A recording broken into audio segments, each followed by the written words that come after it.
Hello everyone, स्वागत है आप सभी का अपने यूट्यूब चैनल वीबी क्लासेस में। आज के लेक्चर में हम डिस्कस करेंगे सारे कॉन्टिनेंट वाइज जितने भी स्टैटिक जीके हैं जो किसी न किसी एग्ज़ाम में पूछे जा चुके हैं और सारे इंपॉर्टेंट पॉइंट उनको हम आज अपनी वीडियो में डिस्कस करेंगे। अगर आप चैनल पर नए हैं तो वीडियो को लाइक करें और चैनल को सब्सक्राइब करें। इस पर आपको एग्ज़ाम से रिलेटेड जितने भी इंपॉर्टेंट जीके और करंट अफेयर्स की चीज़ें हैं वो आपको अवेलेबल होती है। तो चलिए वीडियो को शुरू करते हैं।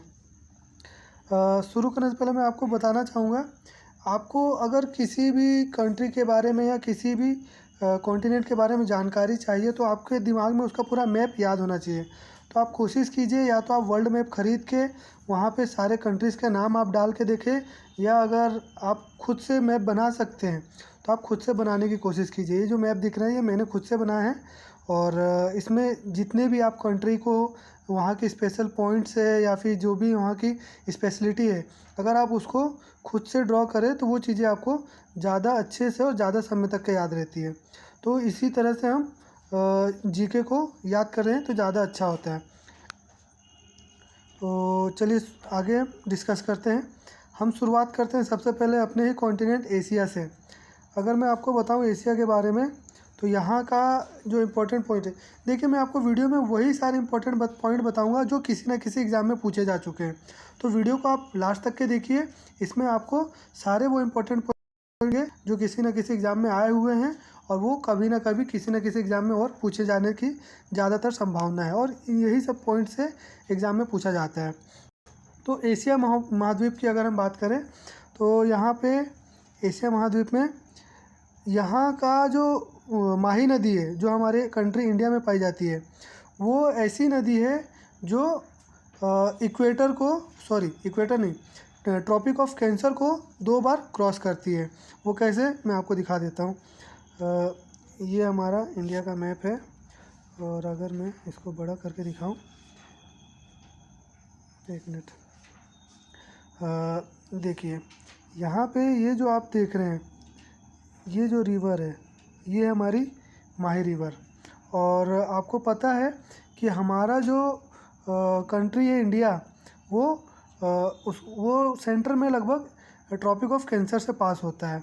तो ये ट्रॉपिक ऑफ कैंसर लगभग यहाँ से पास होता है। तो हमारा जो माही नदी है इंडिया की, वो ट्रॉपिक ऑफ कैंसर को 2 बार क्रॉस करती है। ये पॉइंट को आपको याद रखना है। और जो इम्पोर्टेंट पॉइंट को अगर हम डिस्कस करें तो एशिया जो है वो वर्ल्ड का सबसे बड़ा कॉन्टिनेंट है, साइज वाइज भी और पॉपुलेशन वाइज भी। यहाँ पे सबसे ज़्यादा पॉपुलेशन पाई जाती है पूरे एशिया कॉन्टिनेंट में, और क्षेत्रफल की दृष्टि से भी देखा जाए तो एशिया ही सबसे बड़ा कॉन्टिनेंट है, यानी महाद्वीप है। और एशिया जो है पूरे वर्ल्ड का जो सरफेस है अर्थ का, उसका 1/3 एशिया ही कवर करता है, और पूरे वर्ल्ड का 30% पॉपुलेशन एशिया में ही पाया जाता है। और एरिया वाइज देखा जाए तो वर्ल्ड का 30% एरिया जो है एशिया का है, और पॉपुलेशन का 60% वो भी एशिया ही कवर करता है।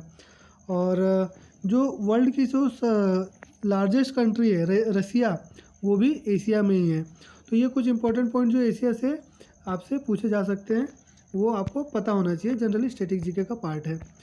और अगला के अफ्रीका की क्या पॉइंट है, जिस तरह से मैंने आपको एशिया का बताया कि माही नदी ट्रॉपिक ऑफ कैंसर को 2 बार पार करती है, उसी तरह से अफ्रीका की 2 नदियाँ हैं जो इक्वेटर को और ट्रॉपिक ऑफ कैप्रिकॉर्न दोनों को 2 बार क्रॉस करती है। तो जो रिवर ट्रॉपिक ऑफ कैप्रिकॉर्न को 2 बार क्रॉस करती है उसका नाम है लिम्पोपो, और जो रिवर इक्वेटर को 2 बार क्रॉस करती है उसका नाम है कोंगो रिवर। तो ये 2 रिवर का नाम आप याद रखिएगा। 2 रिवर नहीं, ये तीनों रिवर जो मैंने आपको बताया, माही रिवर, लिम्पोपो और कोंगो रिवर, ये तीनों रिवर के बारे में एग्ज़ाम में पूछ चुका है कि कौन सी नदी है जो इक्वेटर को 2 बार क्रॉस करती है, कौन सी नदी है जो ट्रॉपिक ऑफ कैंसर को 2 बार क्रॉस करती है। तो ये पॉइंट को आपको याद रखना है। अफ्रीका के और भी पॉइंट को मैं बताऊं तो जैसे मैंने आपको बताया कि कोंगो रिवर इक्वेटर से 2 बार क्रॉस होती है, और लिम्पोपो रिवर ये भी ट्रॉपिक ऑफ कैप्रिकॉर्न को 2 बार क्रॉस करती है। और जो अफ्रीका है ये वर्ल्ड का 2nd लार्जेस्ट कॉन्टिनेंट है। और जो वर्ल्ड का सबसे बड़ा मरुस्थल है सहारा मरुस्थल, वो कम ही है। और वर्ल्ड का सबसे ज़्यादा गर्म स्थान इथोपिया, ये भी अफ्रीका में ही पाया जाता है। और ऐसा माना जाता है कि इंसान की उत्पत्ति अफ्रीका से ही हुई है। तो अफ्रीका से रिलेटेड आपको इतनी चीज़ें पता होनी चाहिए। अगर हम आगे देखें, ऑस्ट्रेलिया ऑस्ट्रेलिया की बात करें तो ऑस्ट्रेलिया जो है ये वर्ल्ड का सबसे छोटा महाद्वीप है। और इसको आइलैंड कॉन्टिनेंट भी कहते हैं। क्यों? क्योंकि ये चारों तरफ से समुद्र से घिरा हुआ है। जो कि एक आइलैंड जिस तरह से समुद्र से घिरा होता है, उसी तरह से ये ऑस्ट्रेलिया है, ये भी चारों तरफ से समुद्र से घिरा है, इसलिए इसको आइलैंड कॉन्टिनेंट भी कहते हैं। और वर्ल्ड का जो सबसे बड़ा कोरल रीफ जो है वो ऑस्ट्रेलिया में ही पाया जाता है, जिसका नाम है ग्रेट बैरियर रीफ। तो ये आप याद रखिएगा इस चीज़ को। आगे हम देखते हैं अंटार्कटिका के बारे में। तो अंटार्कटिका जो है वो पृथ्वी का सबसे ठंडा स्थान है। और दुनिया का जितना भी बर्फ़ है उसका 75% अंटार्कटिका में ही है। और पूरी दुनिया के ताज़े पानी का 70% पानी जो है अंटार्कटिका में ही पाया जाता है। अंटार्कटिका को वाइट कॉन्टिनेंट भी कहते हैं और फ्रोजन कॉन्टिनेंट भी कहते हैं। यहाँ पे जो है 6 महीने दिन रहता है, 6 महीने रात रहती है। आपको अगर मैं बताऊँ, जो अगर हम ग्लोब को देखें, जो अगर मैं बताऊँ ग्लोब अगर ऐसा है तो ये लगभग नॉर्थ पोल पे है हमारा, नॉर्थ पोल और साउथ पोल। तो जो साउथ पोल है, साउथ पोल पे है हमारा अंटार्कटिका। यहाँ पे साउथ पोल पे और नॉर्थ पोल पे ये दो जगह ऐसी है जहाँ पे साल में 6 महीना दिन और 6 महीना रात होता है। सॉरी। तो आपको अंटार्कटिका से रिलेटेड इतने पॉइंट आपको याद रखना है। और अगर हम देख लेते हैं आगे यूरोप का। यूरोप के बारे में आपको क्या याद रखना है? यूरोप जो है, यूरोप का जो यूराल पर्वत है और कैस्पियन सागर, ये जो है एशिया से यूरोप को अलग करते हैं। और जो स्कैंडिनेवियन कंट्रीज़ है, इनका नाम आपको याद है, ये इतना इम्पोर्टेंट नहीं है, ये तो मैंने ऐसे जनरली जीके के पॉइंट से लिख लिया था। आपको जो याद रखना है यूरोप से रिलेटेड वो ये है वेटिकन सिटी। जो वर्ल्ड की सबसे छोटी सिटी जो है वेटिकन सिटी, वो यूरोप में ही है। और दुनिया का जो सबसे लंबा ट्रेन रूट है वो भी यूरोप से ही पास होता है। और यूरोप का जो यूक्रेन है, यूक्रेन का जो स्टेपी क्षेत्र है उसको दुनिया का अन्न भंडार कहते हैं या फिर रोटी की टोकरी भी कहते हैं। ये पॉइंट आप याद रखिएगा, ये इंपॉर्टेंट पॉइंट है, एग्ज़ाम में इसके बारे में पूछा जा चुका है। और यहाँ का यूरोप का जो मॉस्को है उसको पोर्ट ऑफ 5 सीज कहते हैं। क्यों? क्योंकि ये 5 नदियों के माध्यम से समुद्रों से जुड़ा हुआ है, इसलिए इसको पोर्ट ऑफ 5 सीज कहते हैं। ये आपको याद रखना है।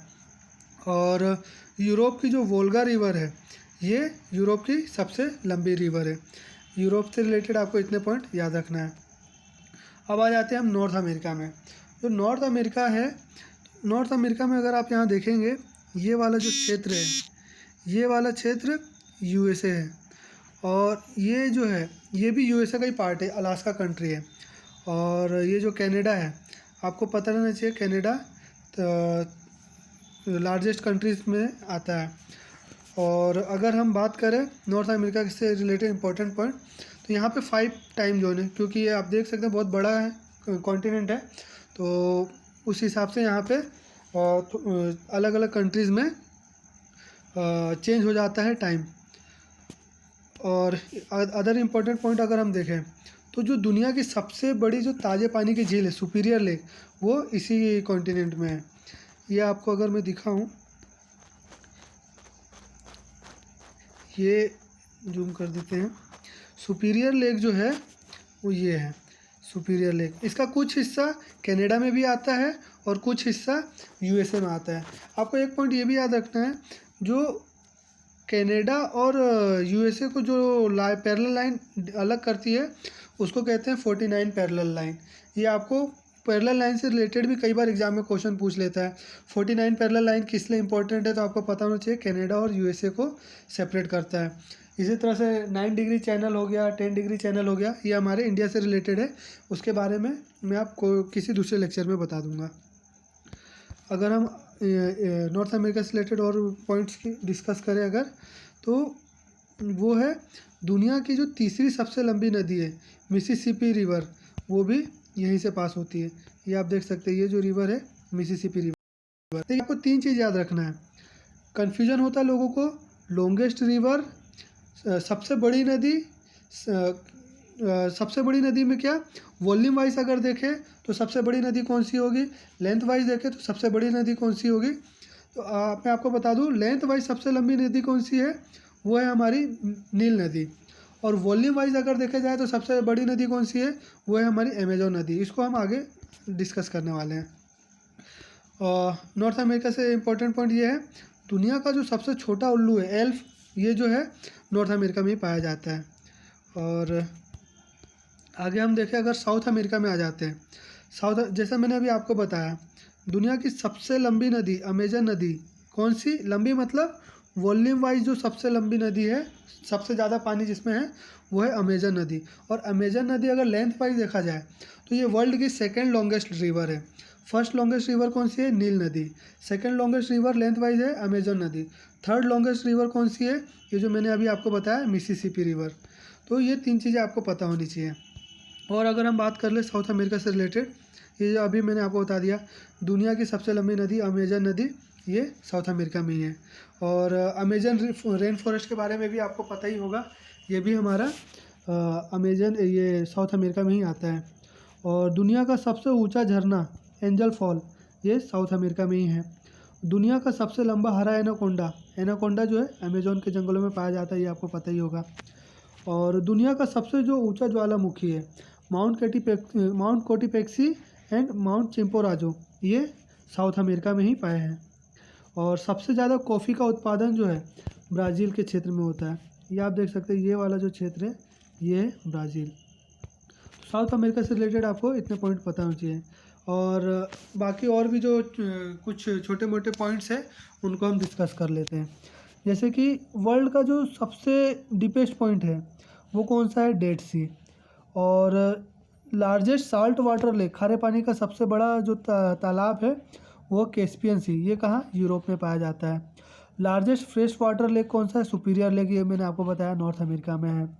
और ऐसा महाद्वीप जिसमें एक भी रेगिस्तान नहीं है, कॉन्टिनेंट विदाउट डेजर्ट जो है वो है यूरोप, यूरोप में एक भी रेगिस्तान नहीं है। और एक ऐसा वोल्केनो, एक्टिव वोल्केनो इकलौता जो है वो है कौन सा है, माउंट एटेना। और एटाकामा जो डिज़र्ट ये साउथ अमेरिका में है। अमेजोन रेन फॉरेस्ट मैंने आपको बता ही दिया साउथ अमेरिका में है। नियाग्रा वाटरफॉल ये साउथ अमेरिका में है। और अगर हम बात करूँ इगासू वाटरफॉल, ये भी साउथ अमेरिका में है। और एंजल वाटरफॉल ये भी साउथ अमेरिका में। अगर हम पहाड़ियों की बात करें, एल्प्स की पहाड़ियाँ ये है यूरोप में। यूरोप में मैं आपको बता दूं, एल्प्स की जो पहाड़ियाँ हैं ये, अगर हम हिस्ट्री की बात करेंगे तो हिस्ट्री में जो आर्य जो थे वो यहीं से आए थे, एल्प्स की पहाड़ियों से। और अगर हम देखें एटलस की जो पहाड़ियाँ ये अफ्रीका में है। किलीमंजारो ये जो अफ्रीका का हाईएस्ट पॉइंट है, किलीमंजारो ये अफ्रीका में है, ठीक है। और अगर हम बात करें रॉकीज पर्वत तो ये नॉर्थ अमेरिका में। और कुछ नदियों के बारे में देख ले, अमेजोन रिवर ये मैंने आपको बता दिया। ये सारी पॉइंट जो मैंने आपको डिस्कस कर लिया है वो बता दिया हूँ। और अगर हम बात करें, ये ग्रासलैंड से रिलेटेड क्वेश्चन एग्जाम में पूछा जाता है, तो इसका कुछ ट्रिक मैं आपको बता दे रहा हूँ। जैसे कि ये जो मैंने जो सीखा है मैं आपको बता देता हूँ। जो डाउन्स की जो पहाड़ियाँ है ये कहाँ पे, ऑस्ट्रेलिया में है। तो इसको ऐसे याद कर सकते हैं, आपने क्रिकेट में अक्सर सुना होगा कि ऑस्ट्रेलिया के जो पिच है वहाँ पे गेंद ज़्यादा बाउंस करती है, तो बाउंस से रिलेटेड टर्म थोड़ा मिलता जुलता आता है डाउन्स। तो डाउन्स जो है ग्रासलैंड है ये ऑस्ट्रेलिया में है। और पंपास, पंपास जो है वो साउथ अमेरिका में है। पंपास को आप ऐसे याद कर सकते हैं, जो पंपास जो है पंपास जो है साउथ अमेरिका में है। और साउथ अमेरिका की एक कंट्री है अर्जेंटीना, मैं आपको दिखा दूँ, ये है अर्जेंटीना। साउथ अमेरिका में ये वाला जो क्षेत्र है ये है अर्जेंटीना। तो अगर इसको मैंने इस तरह से याद किया है कि किसी को अगर हार्ट अटैक आ रहा है तो अर्जेंटली उसको हार्ट को हम पंप करेंगे, तो उससे आप इसको याद कर सकते हैं। पंप करना है क्या, अर्जेंटली पंप करना है हार्ट को, तो पंपास। पंपास कहाँ पे है, साउथ अमेरिका में। क्यों, साउथ अमेरिका की कंट्री अर्जेंटीना से रिलेट कर लिया है। प्रेरियार इसको आप याद कर लीजिए, नॉर्थ अमेरिका में है। सवाना, सवाना को आप ऐसे याद कर सकते हैं, सवाना जो है अफ्रीका में पाया जाता है। तो अफ्रीका, अफ्रीका से आप थोड़ा सा इसको रिलेट कर सकते हैं, फ्री अफ्रीका, अफ्रीका मतलब फ्री में जाओ। फ्री में कहाँ जाओ? फ्री में बुला रहा है वो कौन? सबको आने के लिए बोल रहा है कौन? फ्री में आना। तो फ्री में आना, कौन आना? सवाना। सवाना को अफ्रीका से आप ऐसे रिलेट कर सकते हैं। और सेल्वास जो है साउथ अमेरिका में है। स्टेपी, स्टेपी को आप ऐसे याद कर सकते हैं, जो स्टेपी जो है यूरोप और नॉर्थ एशिया, ये दोनों क्षेत्रों में पाया जाता है। स्टेपी जो है ये थोड़ा सा साउंड करता है टेप जैसा। तो जो है यूरोप और नॉर्थ अमेरिका को हम ऐसे याद कर लेते हैं कि टेप से जोड़ दिया गया है, टेप से जोड़ा है, टेप से स्टेपी। तो स्टेपी को आप ऐसे याद कर सकते हैं कि यूरोप और नॉर्थ एशिया में पाया जाता है। अगर हम इंडिया के जो इम्पोर्टेंट लेक्स है उसको देखें तो लार्जेस्ट नेचुरल फ्रेश वाटर जो लेक है वो है वुलर लेक, जो कि जम्मू कश्मीर में पाया जाता है। और largest main made fresh water lake जो है शिवाजी सागर लेक है। और खारे पानी की लेंगुर झील कौन सी है? चिल्का झील है। तो ये कुछ इंपॉर्टेंट पॉइंट्स है जो आपको याद रखना है। और कुछ हाईएस्ट पॉइंट कॉन्टिनेंट वाइज अगर हम देखें तो एशिया का जो हाईएस्ट पॉइंट है वो है माउंट एवरेस्ट। अफ्रीका का हाईएस्ट पॉइंट है Kilimanjaro, mount Kilimanjaro. North America का हाईएस्ट पॉइंट है माउंट मैकिनले। साउथ अमेरिका का हाईएस्ट पॉइंट है एकांकागुआ। और यूरोप का जो हाईएस्ट पॉइंट है माउंट एल्ब्रूस। और ऑस्ट्रेलिया का हाईएस्ट पॉइंट है पुंकक जाया। और अंटार्कटिका का हाईएस्ट पॉइंट है माउंट विंसन। ये आप इनके हाईएस्ट पॉइंट और ये इंपॉर्टेंट पॉइंट को आप याद रखिएगा। और जो पर्वत श्रेणियां हैं ये इसके बारे में एग्ज़ाम में अक्सर पूछा जाता है, तो आपको वो पॉइंट भी याद रखना है। पर्वत श्रेणियाँ को अगर हम डिस्कस करें यहाँ पे तो ये देख लीजिए, मैं आपको बता देता हूँ। यूराल पर्वत, ये जो यूराल पर्वत है ये यूरोप और एशिया के बीच में है। मैंने आपको शुरू में बताया एल्प्स, जो एल्प्स की पहाड़ियाँ से है आर्य इधर आए हुए थे इंडिया में, वो हिस्ट्री का पार्ट है। और रॉकी जो पर्वत है, रॉकी पर्वत नॉर्थ अमेरिका में है। और एंडीज़ पर्वत श्रृंखला जो है साउथ अमेरिका में है। मैंने आपको बताया था नील नदी दुनिया की सबसे लंबी नदी है, नील नदी ये अफ्रीका में पाई जाती है। और अफ्रीका का हाईएस्ट पॉइंट किलीमंजारो, ये मैंने आपको बता दिया है। एटलस की पहाड़ियाँ जो है ये अफ्रीका का है। और ऑस्ट्रेलिया का है, जो पहाड़ी की रेंज है वो ग्रेट डिवाइडिंग रेंज ऑस्ट्रेलिया में है। तो ये कुछ इंपॉर्टेंट पॉइंट थे जो मुझे आपको बताना था। तो अगर आपको वीडियो अच्छी लगी हो तो लाइक करना। मैं जानता हूँ थोड़ी सी मिस्टेक हो गई है मुझसे, ये अभी मैंने अभी वीडियो बनाना चालू किया। तो आप अगर आपको मेरा मेहनत थोड़ा ठीक लग रहा है, मैं कोशिश करूँगा कि आगे और अपने आप को इम्प्रूव करूँ। तो अगर आपको वीडियो अगर अच्छी लगी हो तो इसको लाइक कीजिएगा और शेयर कीजिएगा और कमेंट कीजिए अगर मुझसे कुछ गलती हुई हो, ताकि मैं इसको और आगे अपना इम्प्रूव कर सकूँ। वीडियो अच्छी लगी हो तो लाइक कीजिएगा। थैंक यू, वीडियो देखने के लिए थैंक यू।